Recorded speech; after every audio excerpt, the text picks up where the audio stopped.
La palabra de Dios en Proverbios capítulo 3 versículos del 1 al 7 nos dice: Hijo mío, no te olvides de mi enseñanza, y tu corazón guarde mis mandamientos, porque largura de días y años de vida y paz te añadirán. La misericordia y la verdad nunca se aparten de ti. Átalas a tu cuello, escríbelas en la tabla de tu corazón. Así hallarás favor y buena estimación ante los ojos de Dios y de los hombres. Confía en el Señor con todo tu corazón y no te apoyes en tu propio entendimiento. Reconócele en todos tus caminos y Él enderezará tus sendas. No seas sabio a tus propios ojos, teme al Señor y apártate del mal.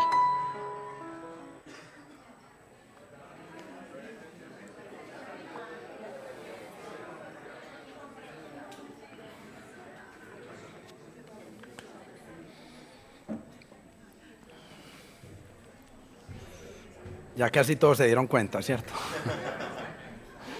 Bueno, buenos días, mis amados. ¿Cómo han estado?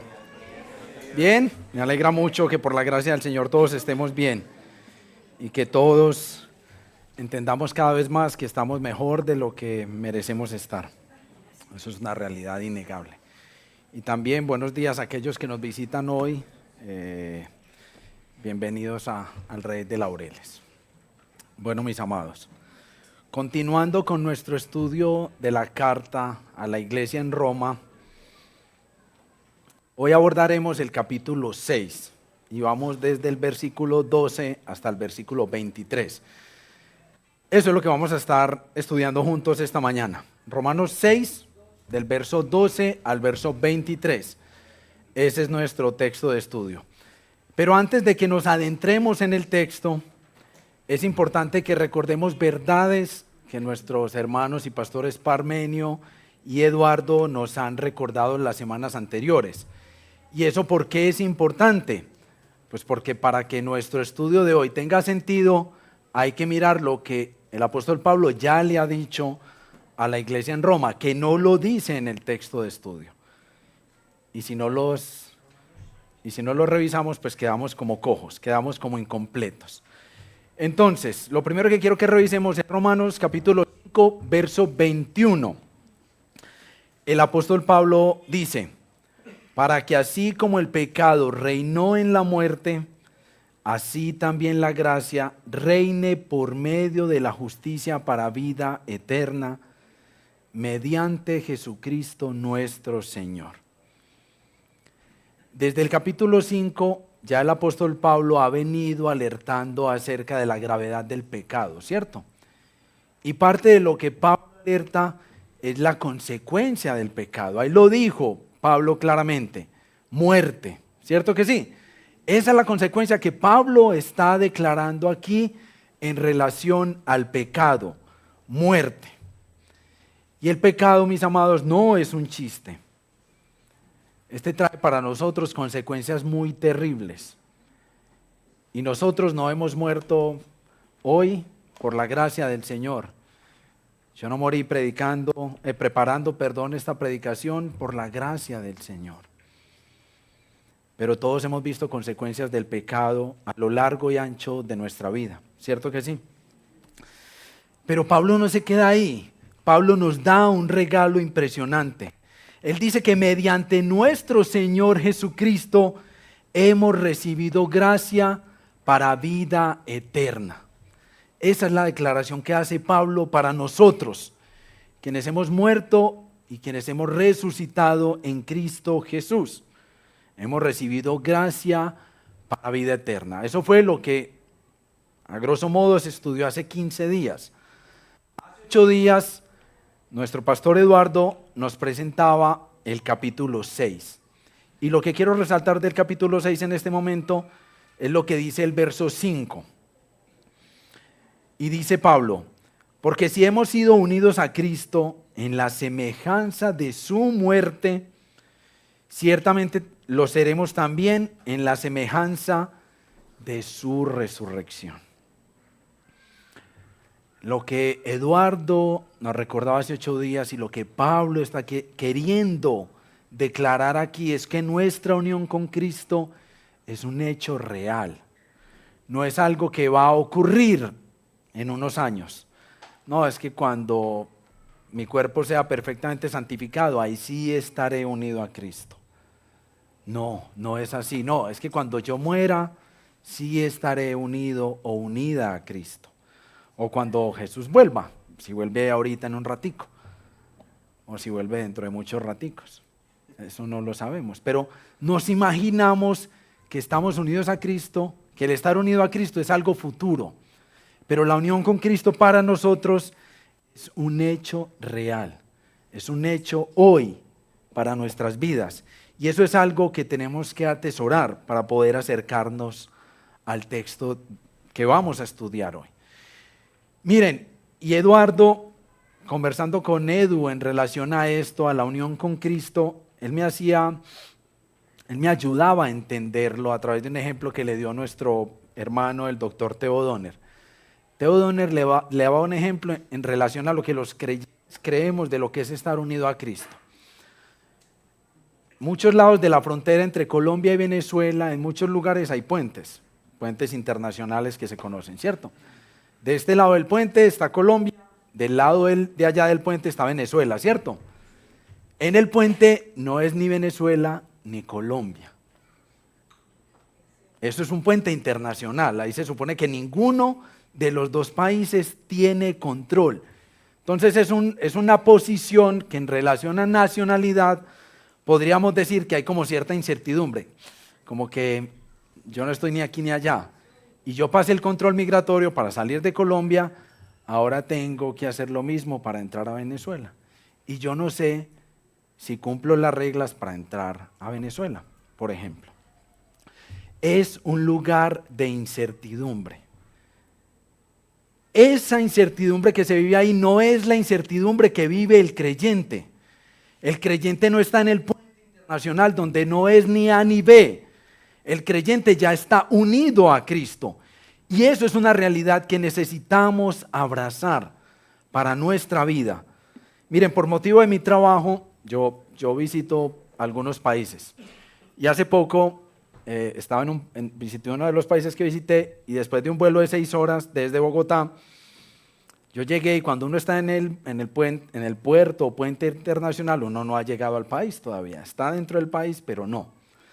Yo llegué al control migratorio y le entregué mis documentos al oficial de migración. Y el señor como se dice coloquialmente, se enamoró de mí. No me quería dejar entrar. ¿Que usted por qué viene tanto? ¿Que este viaje tan raro? ¿Por qué 3 días? Pues porque no necesito sino 3 días, que me vengo a quedar más de lo que necesito estar, le decía yo. Pero mire, todo está en regla, usted sabe para dónde voy, usted me han visto entrar, usted me tiene registrado acá, yo he entrado muchas veces. Sí, pero es que no. Y al final, él sabía que no me podía impedir el ingreso. No, mentiras. La verdad, él sí me podía devolver y ya después empezaba otro proceso. Pero esa incertidumbre, yo ahí decía, me devolvieron. Esa era mi sensación, me devolvieron. Estaba en incertidumbre. Cuando pensamos en la unión que ya hemos obtenido al morir y al resucitar con Cristo, no es eso. No es yo como que no. No, es como que sí, yo ya estoy unido a Cristo. Y uno se imaginará que el día que entre al cielo, pues allá estará San Pedro con el control migratorio, y entonces San Pedro nos va a pedir cosas, ¿usted qué hizo? Y yo voy a llegar allá como con incertidumbre. Yo sí estoy unido a Cristo, no.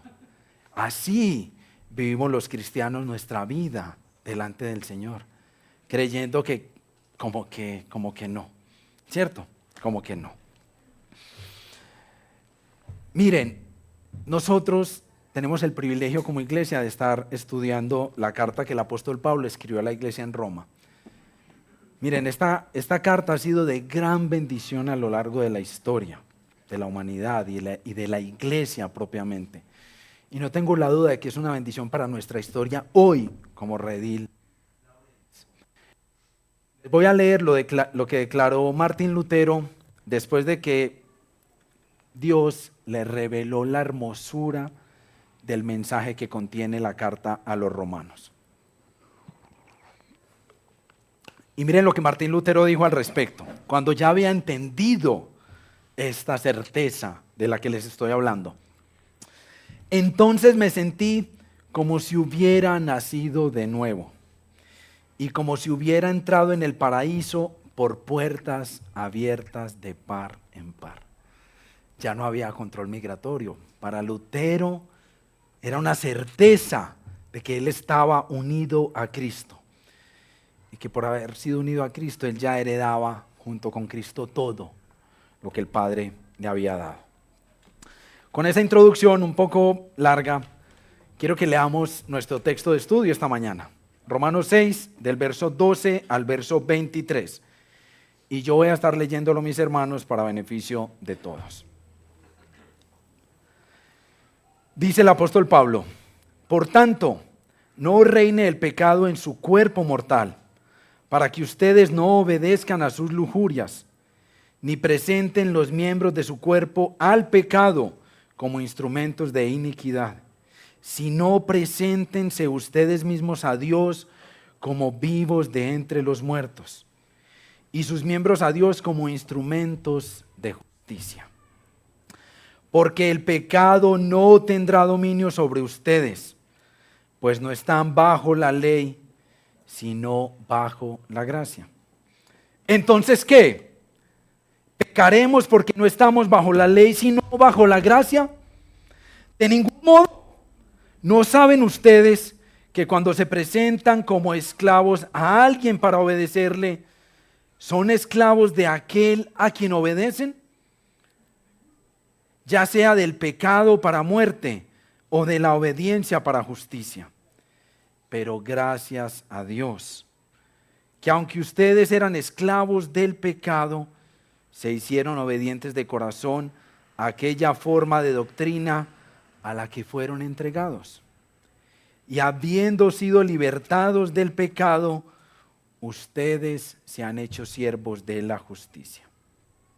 Hablo en términos humanos, por causa de la debilidad de su carne, porque de la manera que ustedes presentaron sus miembros como esclavos a la impureza y a la iniquidad, para iniquidad, así ahora presenten sus miembros como esclavos a la justicia, para santificación. Porque cuando ustedes eran esclavos del pecado, eran libres en cuanto a la justicia. ¿Qué fruto tenían entonces en aquellas cosas de las cuales ahora se avergüenzan? Porque el fin de esas cosas es muerte. Pero ahora, habiendo sido libertados del pecado y hechos siervos de Dios, tienen por su fruto la santificación y como resultado la vida eterna.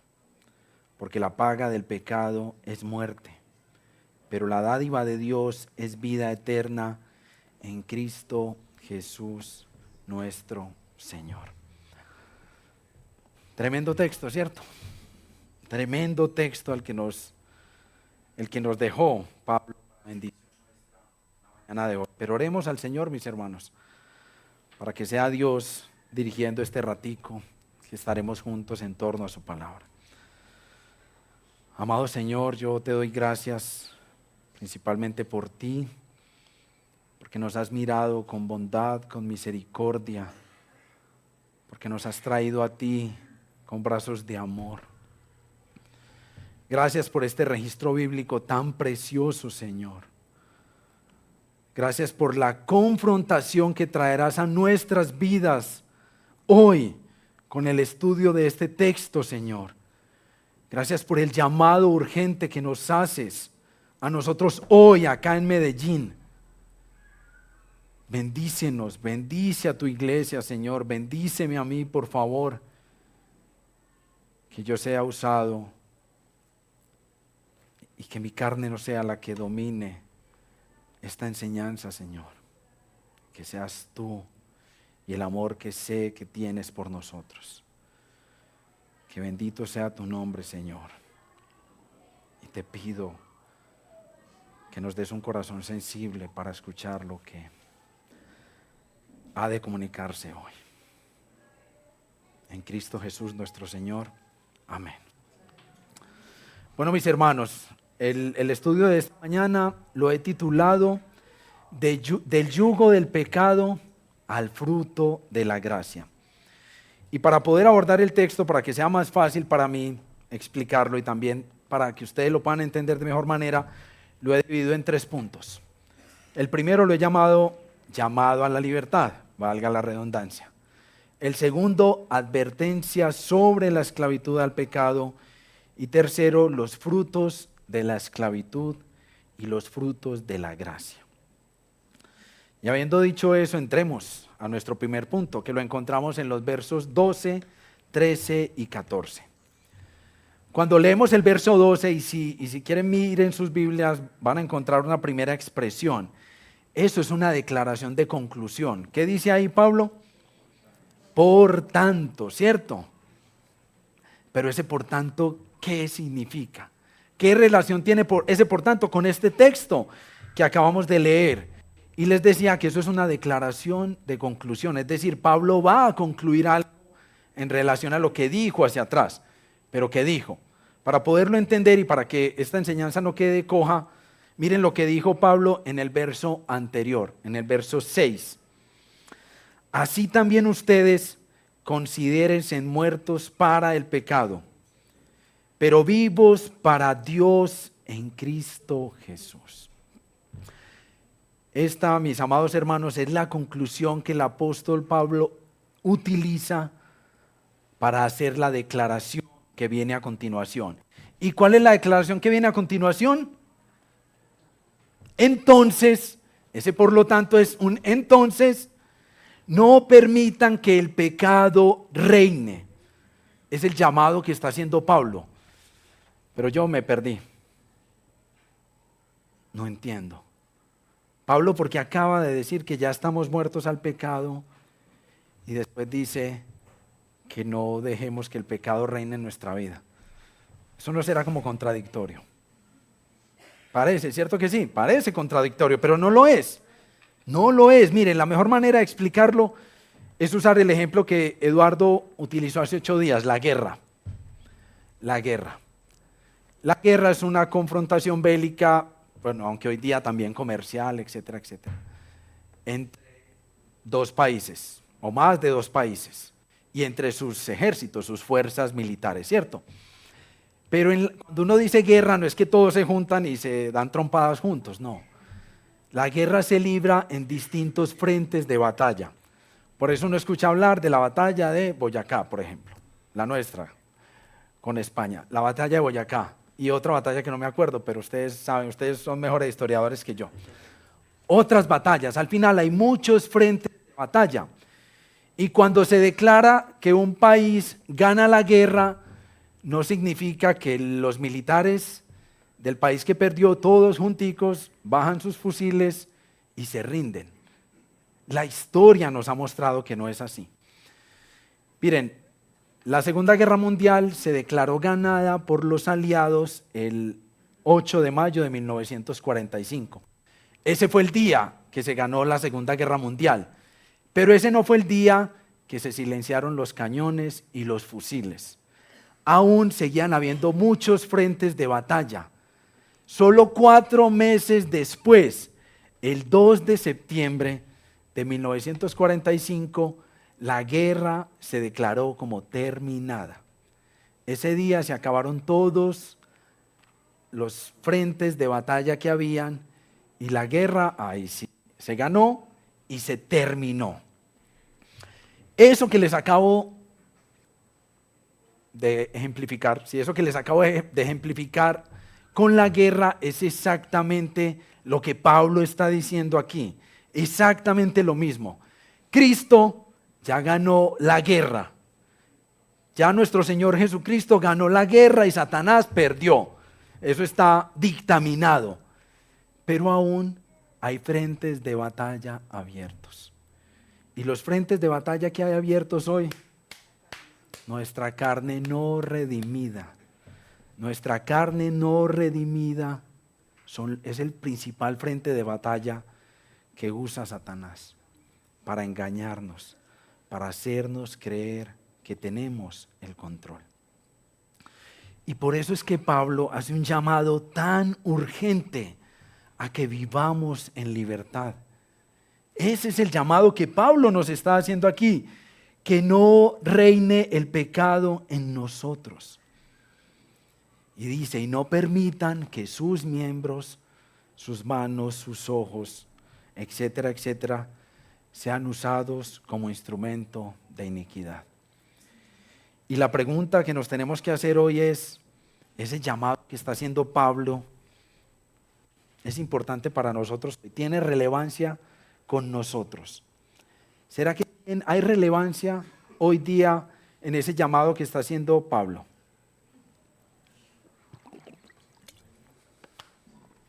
Espero que hayan dicho que sí, para adentro todas.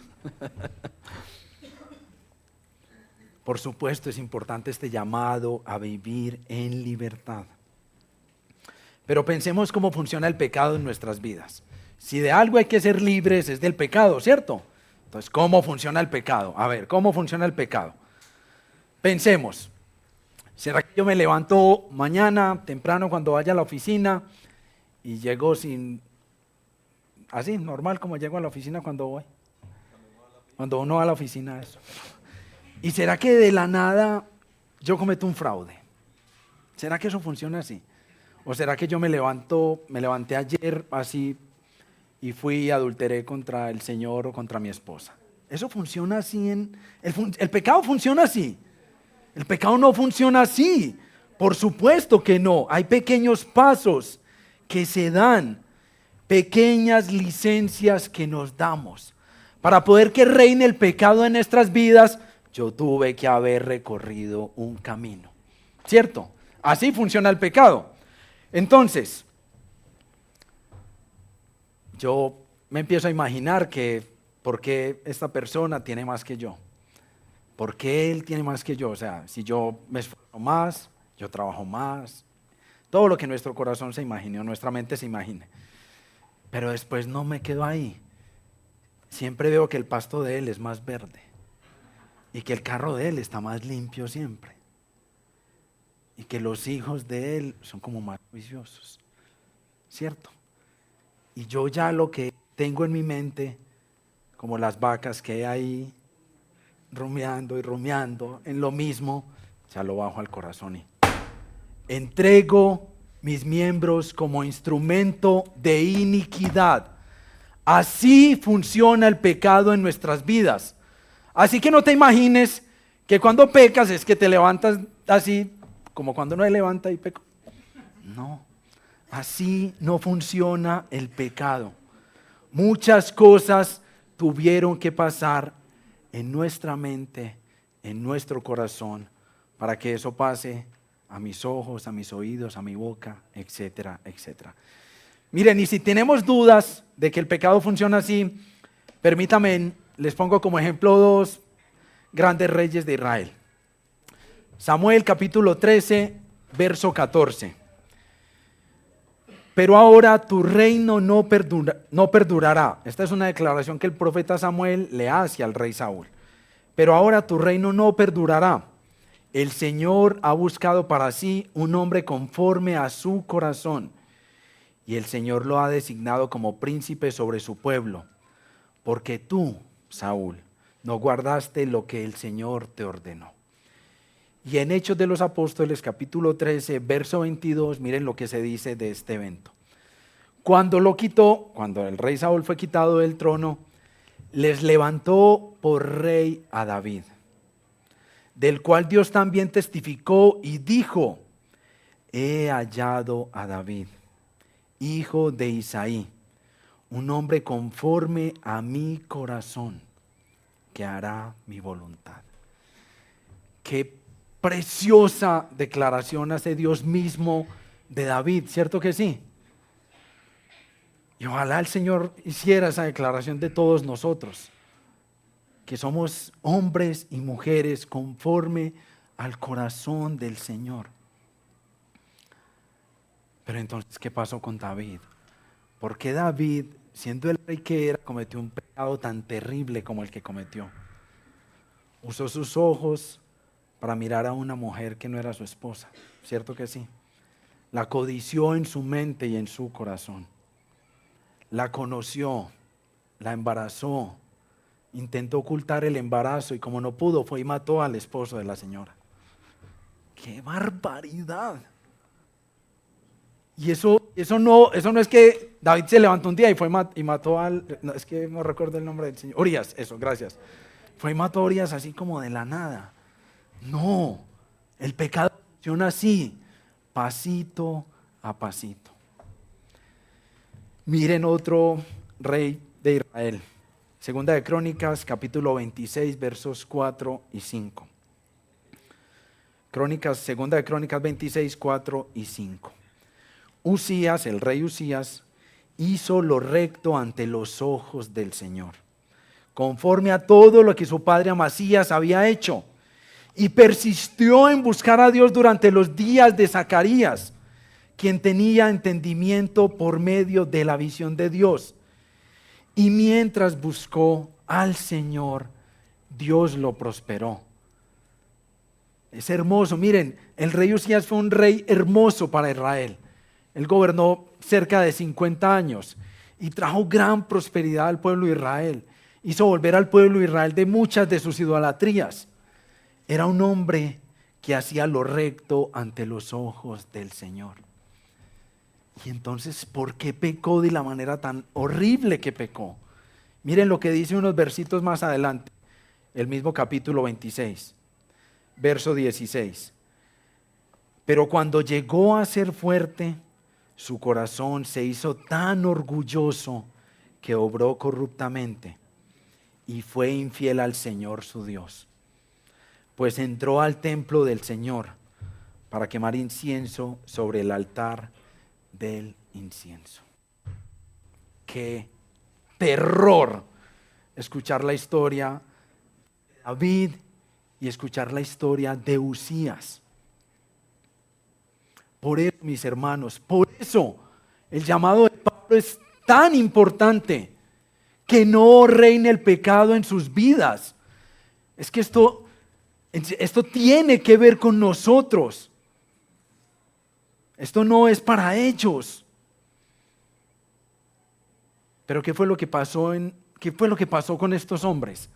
¿Por qué David, por qué Usías y por qué muchos otros hombres a lo largo de la historia bíblica pecaron contra el Señor después de ser siervos fieles?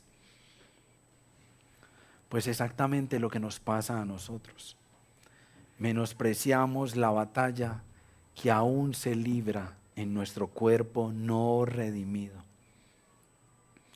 Aunque la guerra fue ganada por nuestro Señor Jesucristo, la batalla hay que darla. Porque este cuerpo no redimido va a querer enredarse en lo que no debe enredarse. Pero miren, la idea no es hablar mal de David ni de Usías. La idea es que pensemos en nosotros. ¿Cómo estás hoy? Esa es la pregunta que te quiero hacer. ¿Cómo estás hoy? ¿Eres consciente del pecado que hay en ti? ¿O prefieres que aquí te digamos que eres tan bueno, que por eso el Señor te ama? Pues no eres tan bueno como te lo imaginas. Tienes que ser consciente de tu pecado. Esa es la urgencia del llamado de Pablo. Te pregunto de nuevo, ¿cómo estás hoy? ¿Te has dado pequeñas licencias? Esas mismas pequeñas licencias que se dio David. Hay que preguntarnos eso, ¿cierto que sí? Hay que preguntarnos eso. Señor, yo te ruego por nosotros hoy, Padre. Gracias por este llamado, que es severo. Yo sé porque yo hace muchas semanas estoy sumergido en este texto y para mí ha sido muy duro ver mi realidad, Señor. Pero te ruego por esta iglesia, por quienes estamos aquí, por quienes escucharán esta enseñanza. Haznos volver de nuestra maldad, por favor, Señor. Trae arrepentimiento a nuestra vida. Que nuestros oídos, que nuestro corazón esté atento a lo que tu Espíritu Santo nos quiere decir, nos quiere animar. Sácanos de las pequeñas licencias que nos estemos dando, Señor, porque eso nos llevará a muerte, nos traerá destrucción. Amén. Pablo dice, cuidado, no te dejes engañar por el pecado. Cuidado, cuidado, no te dejes engañar por el pecado. Por favor, no creas que tú tienes el control. Que si el pecado te está haciendo creer eso es porque estás tan mal como yo he estado muchas veces y como les voy a contar ahorita. No permitamos que el pecado reine en nuestra vida.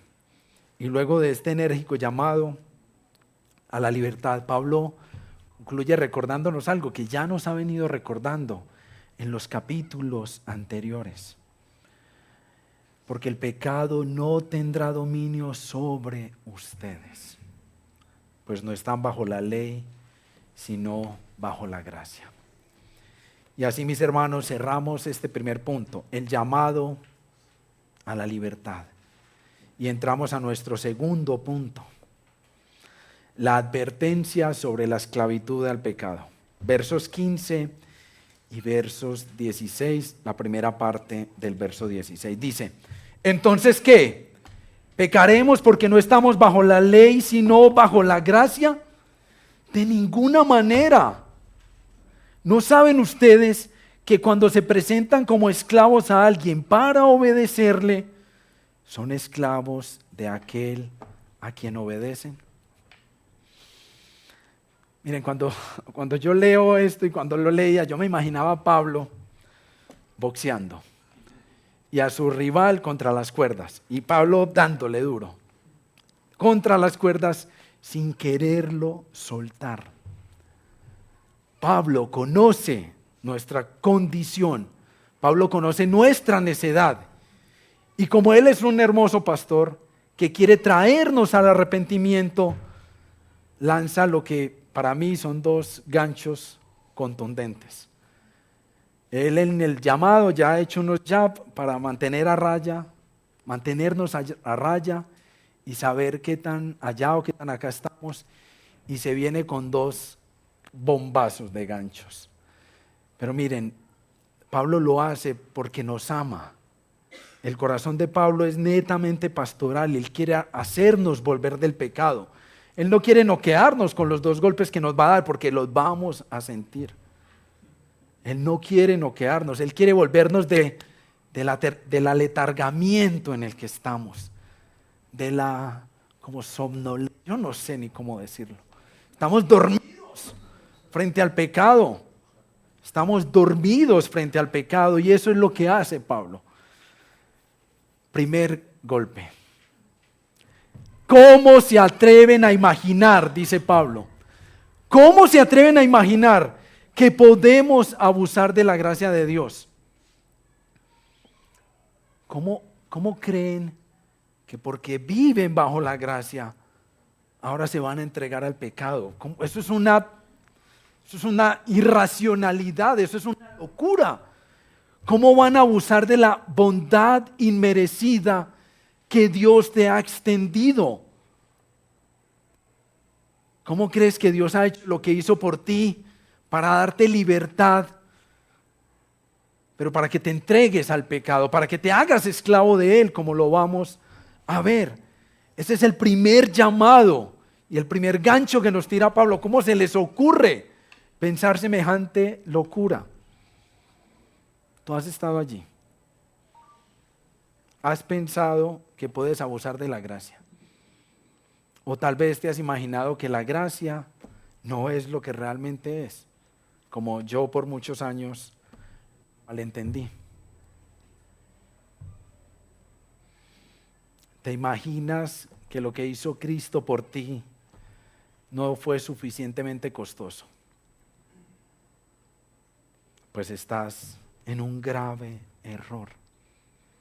Estás en un grave error al imaginarte que la gracia fue barata Y lo que nosotros hacemos y lo que nuestro corazón comúnmente hace es abaratar la gracia, menospreciar la gracia.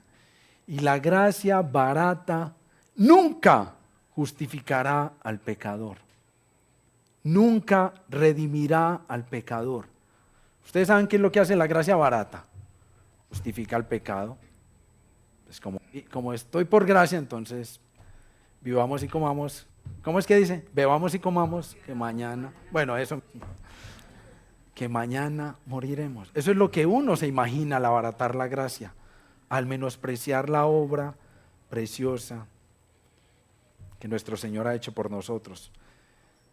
Pero miren, Jesús no solo vino a morir por nosotros.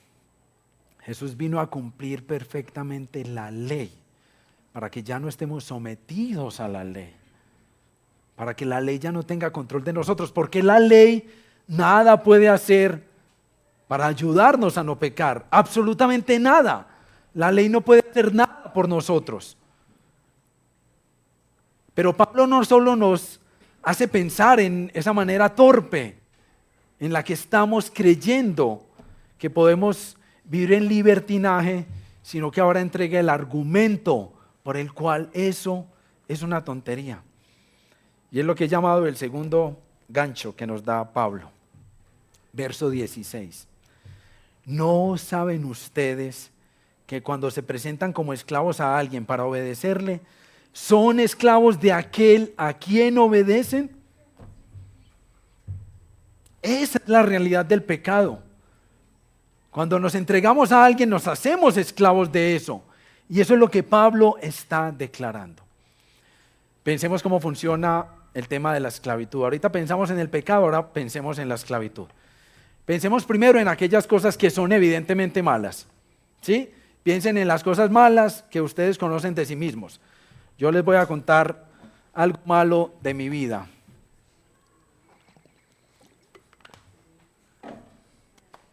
Cuando yo era adolescente, yo estaba completamente esclavizado a la pornografía.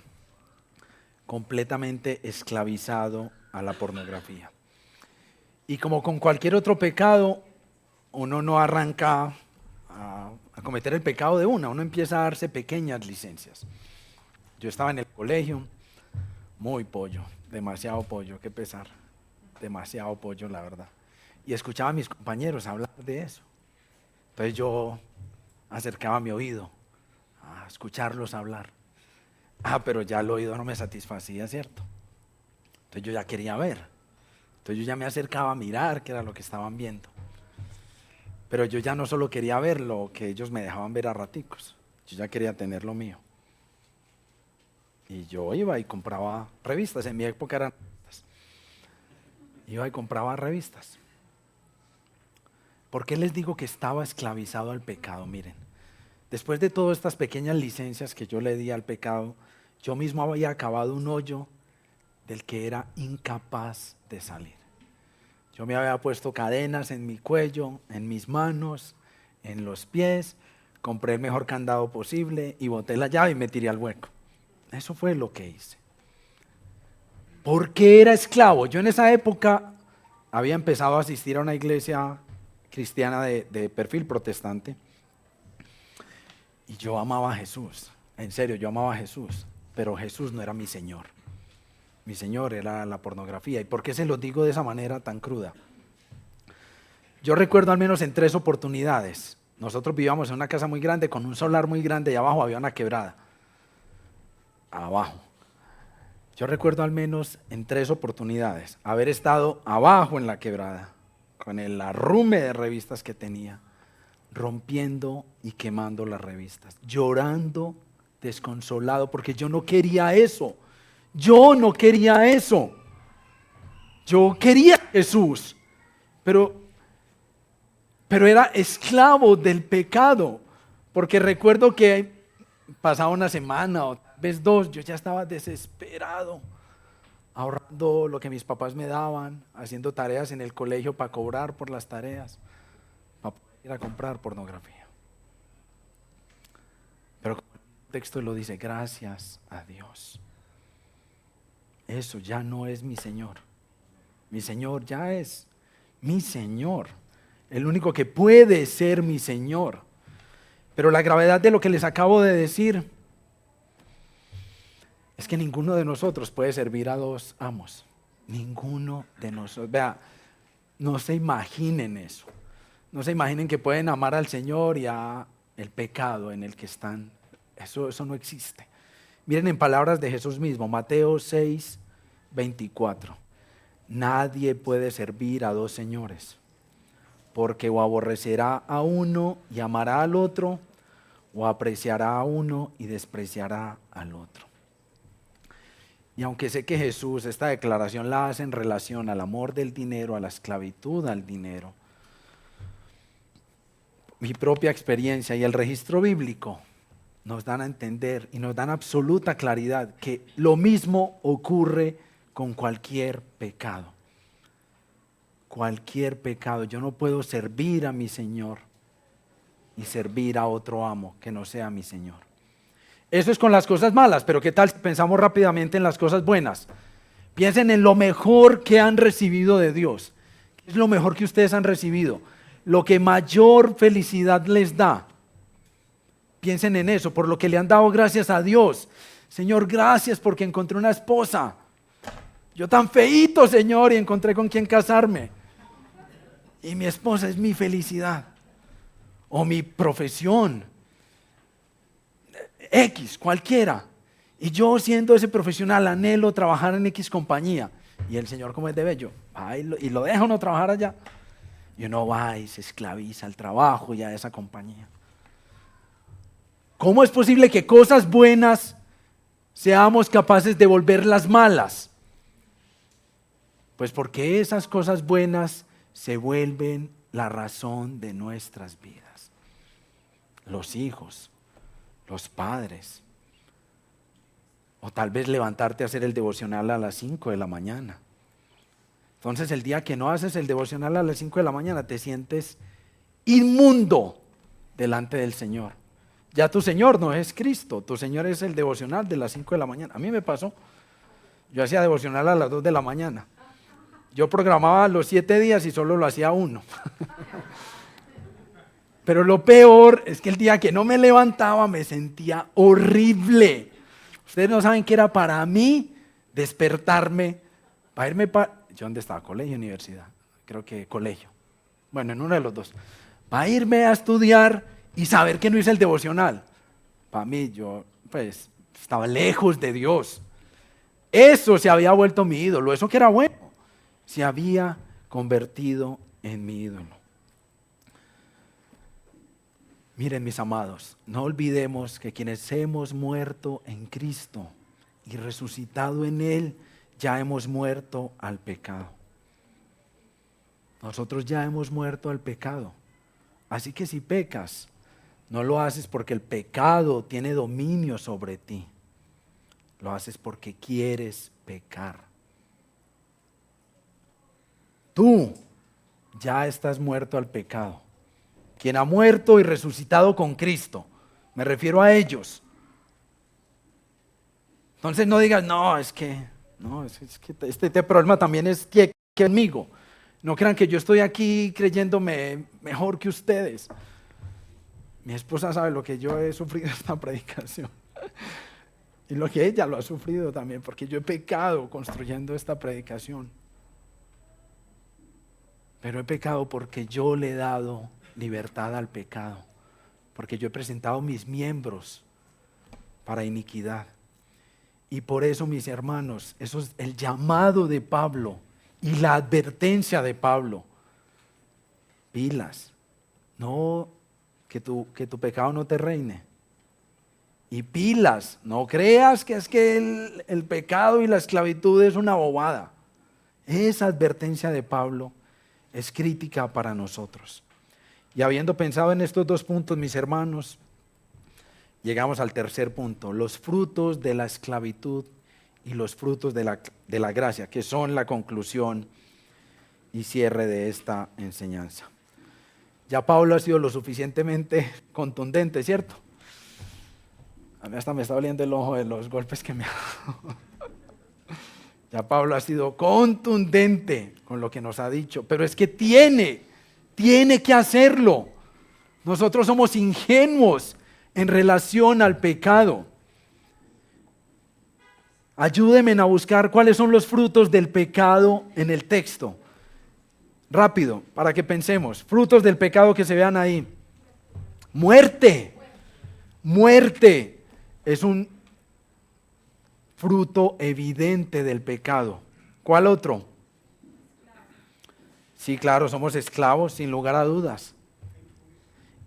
Impureza e iniquidad. Esos son los tres frutos más evidentes que pone Pablo sobre la mesa. Muerte, impureza e iniquidad.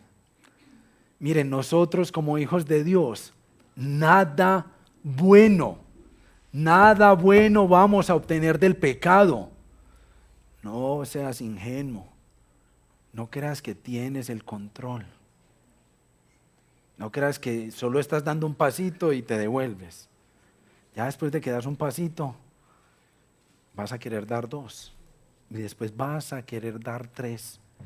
Y ahí vas a encontrar muerte, impureza e iniquidad.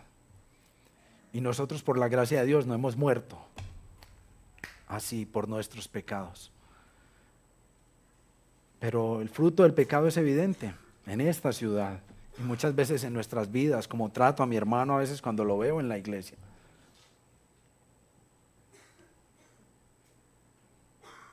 Esos son los terribles frutos de iniquidad. Y a lo largo de la historia bíblica vemos personas que han recibido el juicio inmediato de Dios por su pecado. Los hijos de Aarón, ¿recuerdan los hijos de Aarón que eran sacerdotes? Aarón era el hermano de Moisés y Aarón fue nombrado sumo sacerdote y los hijos de Aarón eran sacerdotes. Y dice el texto bíblico que ellos ofrecieron fuego extraño. El texto no dice nada más. Pero inmediatamente, de una, el Señor les arrebató a los dos la vida, sí, de golpe. O cuando uno ve y mira la historia de Usa, el levita, recuerdan que venía el arca del pacto en un carruaje al lado por unos bueyes donde no debería estar, y se iba a caer el arca, y Usa extendió la mano porque creyó que su mano era más limpia que el barro, que estaba haciendo lo que el Señor le había dicho que fuera barro, y Usa murió inmediatamente. La muerte es inevitable si nos entregamos al pecado como nuestro Señor. Pero lo precioso, lo que el mismo texto nos dice y lo que nos ha venido diciendo Pablo capítulos atrás y nos va a venir a decir capítulos adelante, es que gracias a Dios nosotros hemos muerto al pecado y el pecado ya no tiene dominio sobre nosotros. Entonces pensemos en los frutos de la gracia a la cual debemos correr. Porque no creas que Pablo está diciendo que pórtate bien para que te salves. No. Lo más hermoso que ustedes tengan para darle al Señor, si ustedes se lo cuelgan a la obra de nuestro Señor Jesucristo, la empuercan. Entonces esto no se trata de nosotros. Esto se trata de quién lo hizo por nosotros, nuestro Señor Jesucristo. Y los frutos de la gracia en el texto: libertad, vida eterna, justicia, santificación. Qué hermosuras de frutos hay en la gracia de Dios para nosotros. Así que, ¿qué vamos a hacer? ¿Nos vamos a quedar en el lodo revolcándonos o vamos a correr a aquel que tiene más poder que nosotros? Y ese es el llamado que les hago esta mañana, mis hermanos. Corramos a Cristo. Por favor, corramos a Cristo, quien lo logró por nosotros, quien nos ha dado vida eterna en Él y por Él. Esto no se trata de ti, se trata de aquel quien es perfecto y cuya perfección fue transferida a ti. Así que, mis hermanos, presentémonos a Dios como ofrenda viva, como lo dirá Pablo más adelantico, que es nuestro culto racional. Lo único que es lógico en gratitud a nuestro Señor. Y no lo olvides, la paga del pecado es la muerte, pero la dádiva de Dios es vida eterna en Cristo Jesús nuestro Señor. Oremos. Ay, mi Señor. Gracias, gracias por el llamado que nos haces esta mañana. Yo sé que es duro escuchar esta realidad, Padre. Yo sé que nosotros vivimos adormecidos al pecado. Y por eso gracias. Gracias por llamarnos de manera severa a no dejar que el pecado reine en nosotros, a no entregarnos al pecado como nuestro amo, a servidumbre, que no nos entreguemos voluntariamente al pecado, Señor, por favor. Que tu precioso Espíritu Santo esté en medio nuestro, animándonos, redarguyéndonos, haciéndonos conscientes de pecado. Ayúdanos a deshacer los pasos que hemos dado en pos del pecado, que hemos dado en pos de presentar nuestros miembros como objeto de iniquidad, Señor. Y que por el contrario, nuestros miembros sean usados para justicia, para la gloria de tu nombre, para bendición de esta iglesia local, para bendición de las empresas en las que trabajamos, para bendición de esta preciosa ciudad y de este país que amamos.